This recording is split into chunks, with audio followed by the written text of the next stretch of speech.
International Women's Day. Hey, Stephanie. Hello. Hey, what's going on? Good to see you, Steve. It's been a little while.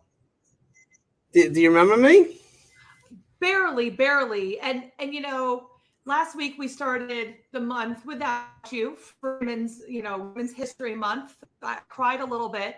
I am glad though that you were able to come today. Tomorrow is International Women's Day.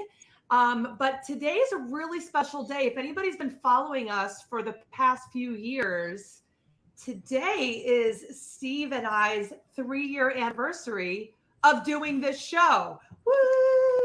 Wow. Woo! I can't believe it's Can you been believe 3 years. 3 years But and we made it through thick and thin. we made it through thick and thin. But the real story is here. We've only did one show live together, the first show ever, and then you left. And 3 years Well, later, I didn't leave. The whole world shut down. Then we were like, what should we do? And we took this all online. yeah, but Yep, I came to there the it is. studio one day. There we are, the first day. I came to the studio and then you weren't there. No one was there. The pandemic hit. But you know what? We kind of persevered. We carried Mm-hmm. on. We trudged Yep. through the pandemic. You moved to Texas. You have your beautiful family there with you. Your husband Dave was had a major medical situation that you overcame, thanks to God and the support Mm-hmm. team that you have there in Texas. And you overcame that. Now you have a beautiful life there. So, in looking back on it, Stephanie, you happy that you made the move? Yeah. I mean, it was a big, I don't know, moving cross country in the middle of a pandemic probably sounds a little crazy for a lot of people, but I think that now that things are calmer, I can kind of look back and say how happy I am that I did leave. And it's 80 degrees for the past week. We're not getting snow like New York is. We're getting 80 degrees in flip-flops. All right. Well, we have no snow. Let's get this straight. No snow. It's 50 degrees. There's no flip flops wearing, but you got to do what you got to do. But anyway, I want to thank you for 3 years. I can't tell you our friendship means to me from the bottom of my heart. I love your family, the work that you do. You're changing the world. You're helping people in such a big way. And I'm so honored and blessed that we're all friends. And from honestly, really honestly, the last 3 years, this show has meant a lot to me and the work that we've done together and the people that we've brought to the program, including today's guest. I want to thank you for everything that you do. I love you and your family very, very much. Thank you. Same. I mean, this has been an incredible journey and I'm excited to continue to see where this goes. I mean, we're only going up and it just keeps going crazy. So today was really cool. Right before I came on the show, I was told that we have been published in New York Weekly magazine, which is super exciting. When the show's over, I'll have to share the link because I just got it right before I came on. I was interviewed for Fox Morning Mix 2 weeks ago. So, Yes. just sharing the love and getting out there, I think it's really exciting to see where we go with all of this too. No doubt. And I would imagine you would probably agree with me. The highlight of our show, we got to interview Denzel Washington one time. I know. That's definitely, I did not know that was on my bucket list until we experienced it. And then it was like, wow, that definitely was a pretty cool moment in Yeah. this show's history for sure. Yeah. And we kind of changed things around here. We went from an hour to a half hour. And we're moving our show from Wednesday night to Thursday night, every Thursday night, 8 p.m. Eastern Standard Time to 8:30 p.m. We're going to be on many more platforms, so stay tuned. Check out your local listings where the show will be broadcasted from. So, Stephanie, you have a book. Talk about your book real quick. Sure. I was a #1 new release in codependency called Being Loved Shouldn't Hurt, where I share my story of overcoming unhealthy relationships and the stories of other people who also were able to overcome their toxic relationships. And then I share tips and tools for people that are still currently in or have already left the toxic relationship so they can really reconnect and recreate their lives, and really just inspire people. I think the biggest thing, and I think you're going to love, everyone that's going to come and watch today is going to love the guest we're having on today, because she also uses the story that she experienced, the story of her past, to help others, inspire them to create their best lives as well. Yeah, why don't you do the intros for Sure, Jess Patz. Jess may be a passionate philanthropist, courageous thought leader, and disruptive motivational speaker. But back home in Ohio, she's a busy mom of four. She currently travels across the country with the Lightning Hope Summit that she founded in April 2022. Jess has found a beautiful way to inspire others through her story of domestic abuse, survival, and loss. It wasn't until after her ex-husband was sentenced to 20 years in prison that she wow. felt free enough to publicly share. Now she teaches others how purposeful their pain is and how powerful their own stories are. Jess has taken something that was meant to break her forever and turned it into a tool to help others in a big way. One of the many ways Jess helps others every day is through her I Choose Hope Foundation, an organization dedicated to not just helping domestic abuse victims and their families, but survivors of all trauma in need of help getting back on their feet. Jess has been featured in multiple media outlets, including television, radio, podcasts across the country. She is thrilled to bring her story of hope, heartache, and healing so you too can discover your bigger purpose. Wow, what a guest. I'm excited about this. Let's bring her on right now. Well, actually, before we bring her on, I'd like Okay. to take a second and just get a preview of her working her magic on stage. She shared a little short video clip that we're going to watch before she comes on. Let's do it. He's so gorgeous, my husband. I can't even. I don't know how he puts up with me. You saw my gorgeous 6'6". He's 6'6" husband. Our four beautiful, healthy children. You could look at me and say, oh, wow, you are lucky. That word strikes a chord with me. Lucky. Because it indicates that it was just handed to me. People often say that out of self-loathing and fear of their own stuff. Jealousy. It's not luck. But if all you see is me here at chapter 46 with the hot, handsome husband and the awesome kids and crushing it, talking in front of people about having to pee, sure, luck. If I show you and let you in to chapter 1 through 45, that's where the human connection happens. That's where you inspire people and motivate them. You don't have to teach them every single step. It's just by you being you. And they're like, wow, I've been through some stuff too. She figured it out. I could probably figure it out. Now, discovering that purpose to all the pain of chapters 1 through 45, that part can suck. I will just tell you that, because usually what we do is we go through something traumatic and awful and painful and we bury it. Because we're not supposed to talk about it. The internet is a happy, shiny place full of successful individuals. And then something else happens and we bury it further down. And I want you to take a jackhammer and let it all resurface. But guess what? It's not as scary now, because you are you now at chapter 46, not where you were at chapter 13 when that originally happened to you. You're stronger and you have come further.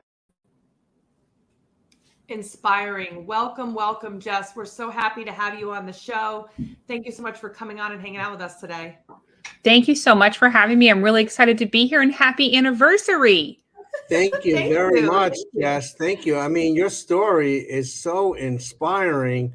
I can't believe everything you've been through, but how you're using it to help so many people. Do you see it that way?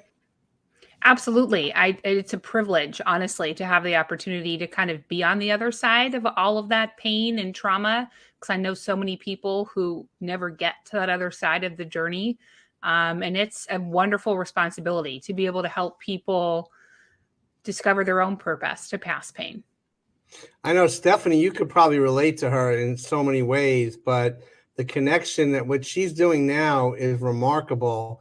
And I think that is so key to overcome that, but to help so many people. You see that, Stephanie?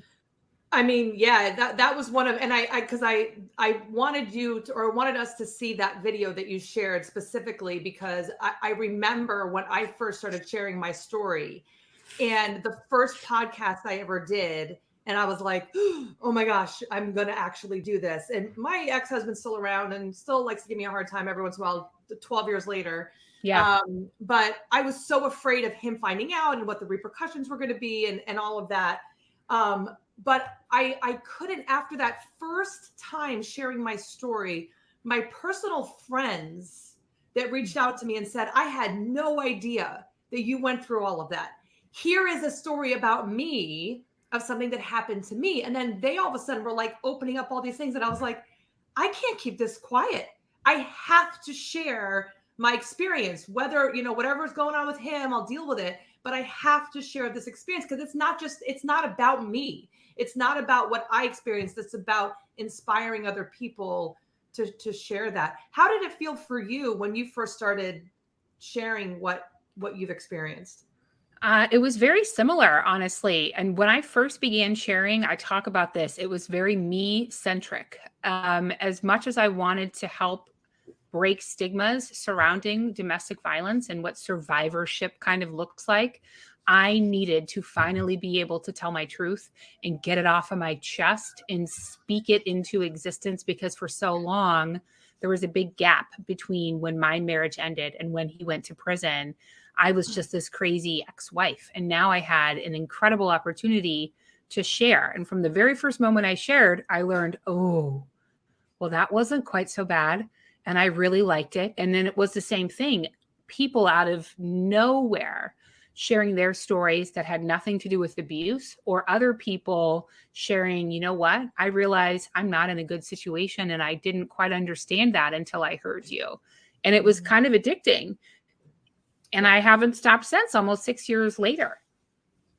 Wow. Yeah, I think that's sorry, Steve. I was going to say, I think that's one of the things that's like, when you get into helping people, and for you, finding their voice and all of the great work that you're doing, it becomes so much of like, wow, this is so cool, because there's not tons of jobs. There's a good amount of jobs, I guess, but there's not a ton of things that you can do where you just feel so good doing it, at least for me. And it's because it's my calling, it's like, there's times where it's so scary, and meaning it's uncomfortable because I'm on a new platform. Like when I was on the news a few weeks ago, or where I'm like, oh, but then that part of me that feels compelled to share the story says, quiet little voice, we're going to do this anyway because it has to be said.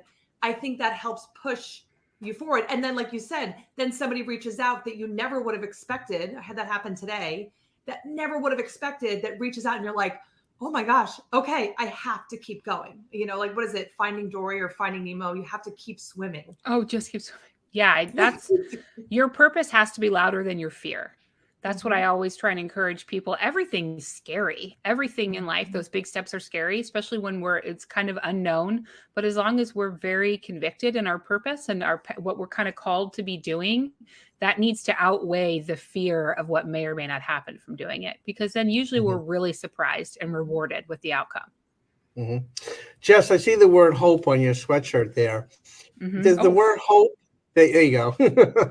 Does that word have different meaning than it was maybe 10, 15 years ago, or 5 years ago even, to what it means for you now? Not entirely, honestly. Kind of the acronym I associate with hope is hold on, pain ends. And it's a little bit of my mantra in any rough season that I still currently find myself in. I remind myself that this too shall pass. Hold on, this painful moment, this low moment will come to an end. And I have to just kind of cling to that hope. Maybe I don't find myself clinging to hope as much as I did previously. There were moments 5, 10 years ago where hope was quite literally all that I had. But the crux of it, the meaning hasn't shifted a whole lot for me. Mm-hmm.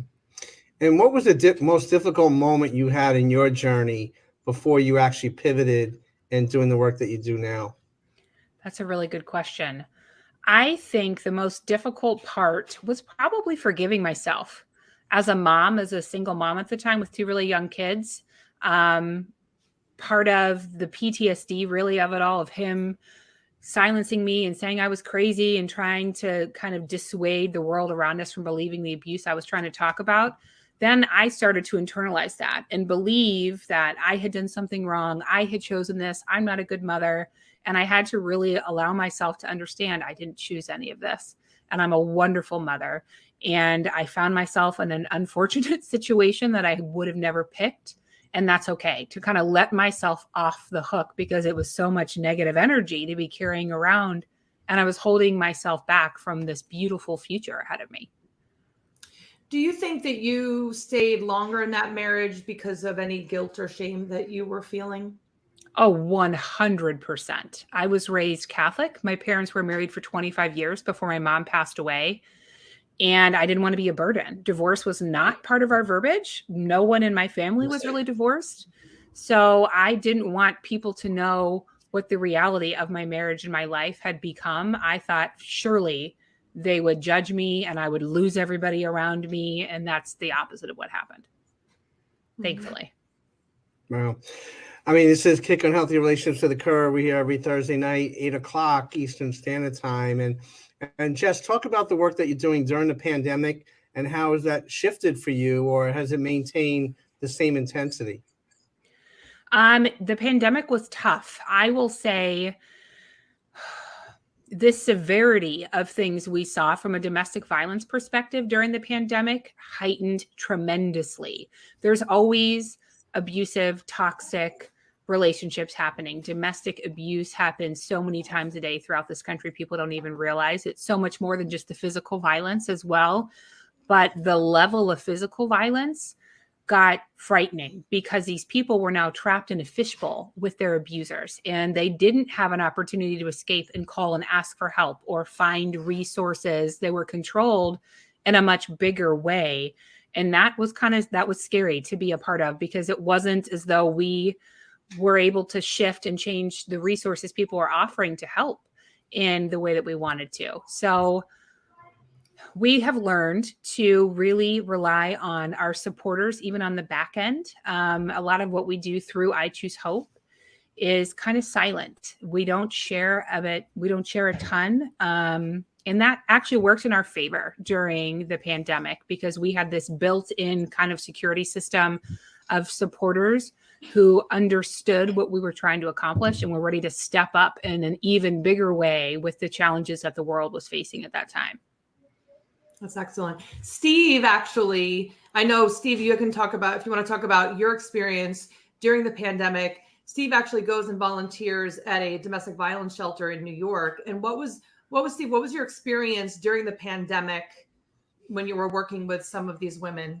Yeah, so the domestic violence shelter in the Bronx, I do a lot of community work, but in this specific domestic violence shelter, there were over 200 women and their children fleeing abusive situations, toxic situations, not knowing where to go. And they were kind of lumped into this one big program with their children, not really knowing it. So when I found out about it, myself and some colleagues went in there to counsel, but also to be with the children there, because they're removed from one situation to another. But the biggest thing I learned was the women's strength that they had to overcome these toxic, aggressive, abusive, assaultive behaviors for the betterment of their children, the sacrifices they made. And I know, and Stephanie reminds me, that it's not easy to walk away from a relationship like that. So I get the most pleasure of seeing families being united together in this kind of shelter, but really growing from it and then moving beyond. But they made that choice to leave that relationship that really is really killing their family and dividing them and hurting them in such a big way. Do you face that, Jess, in the work that you do? Absolutely. I love that you brought up the shelter kind of environment, because that was one of the things that motivated me, honestly, to create the I Choose Hope organization. I created it when I was currently serving on the board of another domestic violence nonprofit, and I saw gaps in the system, one of which being emergency help that wasn't a shelter. I never went into a shelter with my kids. It just maybe wasn't the right choice for me. I also know I was very blessed to potentially have other options, but for people, parents, men or women, who maybe don't feel like the shelter experience is right for them, because like you said, it's almost re-triggering to a regard, especially when you have little kids. You're putting all of these people in a really heightened emotional state in a small environment with strangers, and that can be tough. So we relocated people into our state, out of our state. We help find funding to get them in hotels and temporary housing, because that's not always accessible, and the wait lists are so long. And then you run into that cycle where people stay because they don't know what other options are out there. And that was going to be, I'm actually getting interviewed tomorrow for with a question, why is it that women stay for so long? So I'm gonna ask you that. Why is it that you feel that women stay so long in these toxic relationships? This question is such a hot button topic for me. I always come back and say, that's not my focus. My focus is, why is abuse so accepted and dismissed? Because we place the shame back on the victims. It doesn't matter. I could have left sooner. I still would have been abused. I could have left after a year. Bad things still would have happened. If we try and shift our focus as a society on how these abusers just hide in plain sight in the way that they do, and the holes and gaps within our judicial system, then we can make it easier for people to feel empowered to leave. When we focus so much on, why did you stay so long? Why didn't you get out? How did you get yourself in this situation? All of a sudden, that shame just waves back over you and you feel like you've done something wrong. So I always try and shift. It's a fair question for people who have no experience with that world, but we're looking at it from the wrong perspective, in my opinion. Yep. And the amount of manipulation that goes on. I mean, a lot of the people that are abusive, they come across in a completely different way around certain people.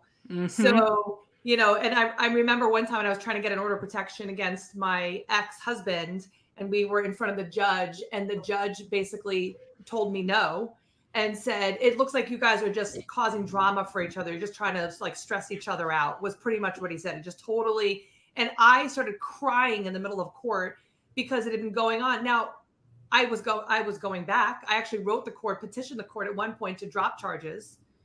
Partially because I thought it was my fault. Yeah. You know, I'm doing this to him. He's getting in trouble. Instead of realizing, no, he's getting in trouble for what he's doing to me, it was, oh no, I'm getting him in trouble. And I think people don't understand, when someone's in survival mode, how they're not seeing things from the whole picture. They're just seeing from the survivalist standpoint. Yeah, it's a very clouded perspective, and not funny enough, but my ex-husband, is in prison not for anything he did to me. I could never get him convicted of anything in court. He strangled me in front of our children, got charged with domestic violence, walked out of court with a $50 fine and disorderly conduct, slap on the wrist. So it was almost 10 years later when this cycle repeated itself in his second marriage, and he almost killed her. That is finally when justice was served. And you better believe, in my statement, the sentencing statement I sent to the judge, I listed all of our previous judges, our magistrates, our guardian ad litem's attorneys who sat and listened to not just myself, but my 2 minor children plead for help without the bruises that everyone expects to see, and it be dismissed. And now you had a woman almost lose her life. So that's real. I mean, 2 + 2 doesn't equal 4 when you're in that situation. You don't even know, the math is not mathing at that point. Nope. Yeah. Did you have any doubts of testifying at that time, or you knew that that's what you wanted to do, that's what you needed to do at that point in time? No doubts at all. From the moment I found out that he had done anything to her, but specifically what he had done to her, it's atrocious. It was some of the most violent crime I had ever seen come out of a domestic violence situation. And she and I were not friendly. We didn't have a relationship, but I knew this was part of my purpose. This is why I went through what I did, and I was challenged in the way that I was, because now I'm stronger and have the ability to help her in a way that people weren't there to help me. I was ready. Like, I was documents ready, wrote my statement. I showed up. I wanted to do whatever I could, not just for her, honestly, but for my children, because we still had shared parenting. And I knew this was my moment to really change the trajectory of their future. Yep. You know, and co-parenting with someone like that is like next to impossible. And the courts do not side with a parent who's trying to protect their children. I'm sorry, Steve. I know we're close to the end. Yeah. This goes by so quickly. So, you know, we're so excited to have you on. Steve, share what you were going to say before. Sorry about that. No, that's okay. No, Jess, real quick, what advice would you give women in this situation right now? Real short and sweet, what they need to do first. What's the first step that they need to do to overcome this? Talk to someone. You have to say it out loud. You need, even if it's your best friend. And then there are resources out there. You can Google, you can go to your local job and family services. There are people who are able and willing to help you. Go to a church. That's a really good place to start, no matter what denomination your faith or your background falls from. But say those words out loud, take the power away from your abuser, and then put one foot in front of the other and make it possible for you to start over. Wow. You can't do it alone. You can never do it alone. Agreed. Stephanie, she's a hero. I mean, Yeah. This is great. I mean, you are changing lives, and based on that experience, I mean, God bless you and all your efforts. You're welcome on this show anytime. And Stephanie, thank you very much for pulling this together today. Yeah, no, I saw Jess come on my calendar as a potential guest, and I said, we had a conversation. I said, absolutely, we need to get her on. So thank you so much for coming on and hanging out with us today. Really appreciate it. And please keep doing the work that you're doing. It's so needed. And Thank you Jess, so much there you for go. having That's me. how you get a hold of you, right? Yes. Awesome. Jess, thank you so very much. And we'll definitely see you down the road. Okay. Thank you so much. Have a great one. Thank you. Stephanie, I mean, what an anniversary show. This was great because she not only has overcome such a major challenge, she is creating lives, healthy lives, getting out of these abusive, toxic relationships. So amazing guest. All about passion and purpose and really using that to helping others. I agree with her goals and all the expertise that she shares. So thank you again, everyone, for tuning in. And Jess, thank you again for coming and hanging out with us. We really appreciate you and all the work that you're doing. So I hate to say this, but you were right again. We could do a half-hour show in what it took us an hour before. So it was your idea. So kudos to you. Happy anniversary. And we'll start another year. How's that? Thank you. Sounds good to me. And everyone, make sure you tune in next week. We have some new amazing guests coming up on the calendar. Thank you very much. God bless. We'll see you next week. Bye, everybody.